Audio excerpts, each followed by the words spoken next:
ساتھ بھی کشتی کروں گا، آج میں تیرے ساتھ بھی کشتی کروں گا، لڑوں گا۔ میرے محبوب نے فرمایا میں کوئی لڑنے کے لیے نہیں آیا، میں کشتی کرنے کے لیے نہیں آیا، میں تو صرف اللہ کی طرف بلانے کے لیے آیا ہوں اور اللہ کا پیغام سنانے کے لیے آیا ہوں۔ اس نے کہا اگر آپ نے مجھے ہرا دیا تو میں آپ کا کلمہ پڑھ لوں گا، میں آپ کا کلمہ پڑھ لوں گا، مسلمان ہو جاؤں گا۔ اس وقت اس کو میرے پاک پیغمبر علیہ الصلوۃ والسلام نے فرمایا اے رکانہ، اگر تو کلمہ پڑھ لے گا تو میں کلمہ پڑھنے کے لیے، تیرے اسلام کے لیے، تجھ سے لڑنے کے لیے تیار ہوں، مجھے رب ذوالجلال کی قسم ہے، لیکن اپنی بات کے اوپر پکا رہنا، اپنے وعدے کے اوپر پکا رہنا، دھوکے بازی نہیں کرے گا، جھوٹ نہیں بولے گا۔ اگر تو ہارنے کے اوپر کلمہ پڑھنے کے لیے تیار ہے تو میں محمد بھی تیرے ساتھ کشتی کرنے کے لیے تیار ہوں۔ جو کشتی کا فیصلہ کرنے والا تھا، جو جج تھا، اس نے کہا ٹھیک ہے۔ بظاہراً میرے اور آپ کے پیغمبر کی صحت پہلوان تو نہیں تھے، لیکن نبوت کی طاقت تھی۔ نبوت کی، ایک نبی کی طاقت 40 مردوں سے زیادہ ہوتی ہے۔ میرے پاک پیغمبر علیہ الصلوۃ والسلام میدان کے اندر اتر گئے کشتی لڑنے کے لیے۔ جب اس نے داؤ مارا تو میرے اور آپ کے پیغمبر علیہ الصلوۃ والسلام نے اس کو ایک طرف سے پکڑ کر زمین کے اوپر پھینک دیا۔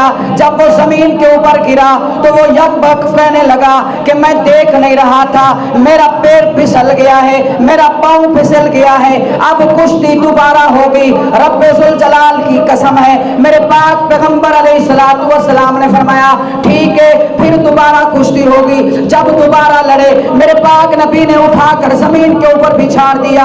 اس نے کہا ہے میری آنکھ جھپک رہی تھی، میں نے دیکھا نہیں ہے، اور محمد نے مجھے زمین کے اوپر پھینک دیا ہے۔ کشتی تیسری بار ہوگی۔ جب میرے پاک پیغمبر علیہ الصلوۃ والسلام نے تیسری بار اس کو زمین کے اوپر پھینک دیا تو وہ رب ذوالجلال کی قسم ہے کہنے لگا اے محمد میں نے تجھے جھوٹ بولا تھا، یہ بظاہراً ظاہر نظر آ رہا ہے کہ میں ہار گیا ہوں، لوگ دیکھ رہے ہیں میں ہار گیا ہوں، قوم والے دیکھ رہے ہیں میں ہار گیا ہوں، قصبہ والے دیکھ رہے ہیں میں ہار گیا ہوں، قبیلہ والے دیکھ رہے ہیں میں ہار گیا ہوں، اب تجھے انعام ملے گا۔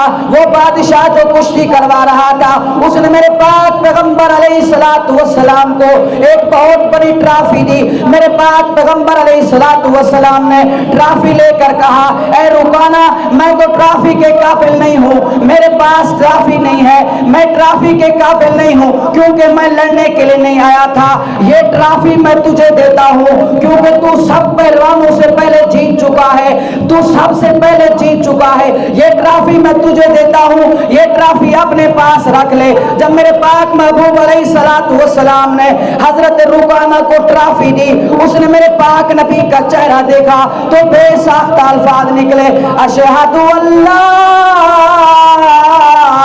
الہ الا اللہ واشہد ان محمدا عبدہ ورسولہ۔ تو وہ کہنے لگا وہ رکانہ جو لڑنے کے لیے آیا تھا، تو جب میرے پاک محبوب علیہ الصلوۃ والسلام کے سامنے آیا، میرے پاک محبوب کے ساتھ کشتی کی تو وہی میرے نبی کا کلمہ پڑھنے کے لیے تیار ہو گیا۔ اب دیکھیں یہ میرے نبی کا کمال، میرے نبی نے، آج لوگ کہتے ہیں تبلیغ والے آئے ہوئے دیکھ کر چھپ جاتے ہیں، دروازے بند کر دیتے ہیں۔ میں نے کہا رب کعبہ کی قسم ہے کوئی ایک پیغمبر ہے